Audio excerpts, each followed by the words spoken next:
अरे ये लोग इस कचरे से क्या कर रहे हैं? और ये बड़ी सी मशीन कैसी है?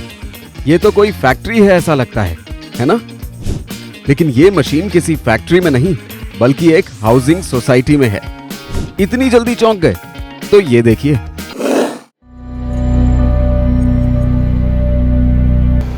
भारत में हम सब मिलकर हर साल तकरीबन 30 करोड़ टन सॉलिड वेस्ट पैदा करते हैं। और ये सारा वेस्ट जाता कहाँ है?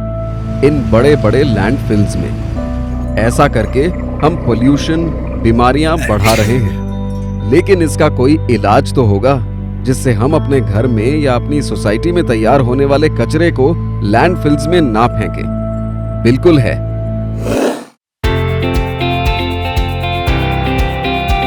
पुणे के विलास जावड़ेकर डेवलपर्स ने इसका सॉल्यूशन ढूंढ निकाला और अपने एक डेवलपमेंट प्रोजेक्ट यशविन हिंजवड़ी में उसे इम्प्लीमेंट भी किया। I was traveling through the Hinjewadi area. I noticed a lot of garbage that was being thrown on the roadside. It could be also somewhere in the forest areas that there's a lot of illegal dumping that happens. And I think, as a corporate, as a responsible corporate, it is our core responsibility to safeguard the environment from any dump or any form of illegal, dumping of solid waste. ये सारे waste को resource में convert करने के लिए विलास Javadekar developers ने सितंबर 2020 में zero waste project की शुरुआत की। उसके लिए रीचरखा और माई इको सोशल प्लैनेट जैसी संस्थाओं को साथ लिया गया। Waste segregation, kitchen waste composting, recycling, upcycling, ये सब तरीके इस्तेमाल करने के लिए इंफ्रास्ट्रक्चर बनाया गया। लेकिन सिर्फ इंफ्रास्ट्रक्चर बनाना ही काफी नहीं था। सोसाइटी में रहने वाले लोगों का इन्वॉल्वमेंट ज्यादा जरूरी था। आइए देखते हैं सब मिलकर ये कैसे करते हैं। पहले तो जो भी घरेलू कचरा है उसे 5 हिस्सों में बांटा जाता है। वेट वेस्ट, सॉलिड वेस्ट, ई वेस्ट, प्लास्टिक वेस्ट और बायो हैजर्ड वेस्ट।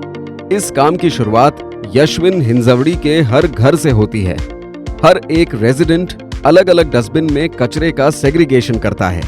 बच्चों को भी इसकी आदत हो चुकी है। प्लास्टिक पाउच कैसे काटते हैं जिसके कारण वो अपसाइकल हो सके, ये भी बच्चों को सिखाया गया है। फिर शुरू होता है facility management and maintenance staff का काम। ये काम बिल्कुल भी आसान नहीं है। रोज सुबह ये स्टाफ हर घर से कचरा उठाते हैं। उसमें से वेट वेस्ट जो होता है, मतलब किचन वेस्ट, उसे यशविन हिंजवड़ी में बने इस प्लांट में लाया जाता है। उसे एक बार फिर से चेक करके फिर इस मशीन में डाला जाता है। ये एक गजब की मशीन है। 28 दिन में ये उस वेट वेस्ट से बहुत ही बेहतरीन किस्म की खाद बनाती है। इस खाद का इस्तेमाल करके यशविन हिंजवड़ी के पोडियम पे किचन गार्डन भी बनाया गया है। ऐसा गार्डन आपने कभी किसी सोसाइटी में देखा नहीं होगा, जहां पर बैंगन, टमाटर, हरी मिर्च, पुदीना, पपीता, अदरक और कई तरह की सब्जियां उगाई जाती हैं। क्या बेमिसाल आइडिया है। और यहाँ पर इतनी खाद बनती है कि आजू बाजू के एरिया के किसानों को बेचकर सोसाइटी थोड़ा पैसा भी कमा लेती है ना? कमाल की चीज। आइए अब देखते हैं बाकी का वेस्ट कहाँ जाता है।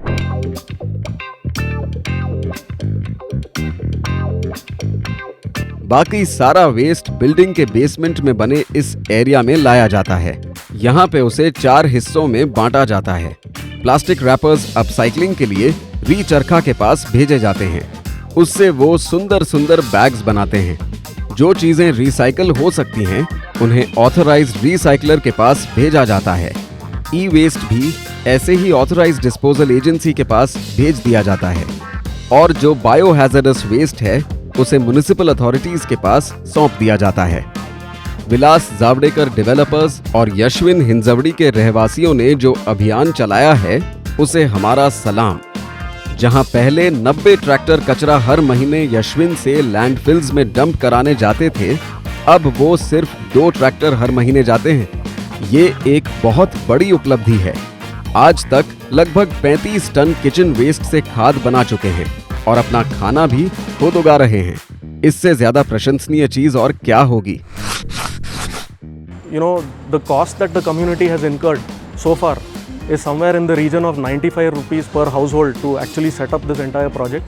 And in general, we are hoping that in future, when the project is sustained, you know, the costs will be not more than rupees 80 per household per month. So this is how cost effective a project like this is, and has a massive impact on the environment. IGBC ने Yashwin Hinjewadi society को platinum green building का पुरस्कार भी प्रदान किया है। Hats off to all the society members and committee members. ये residents ही तो हैं पुणे के हिंजवड़ी के रियल हीरोज। अगर भारत में हर एक सोसाइटी ऐसा करने लगे तो हम पर्यावरण की रक्षा करने में सफल हो सकते हैं और अपने बच्चों को एक उज्जवल भविष्य दे सकते हैं, इसमें कोई संदेह नहीं।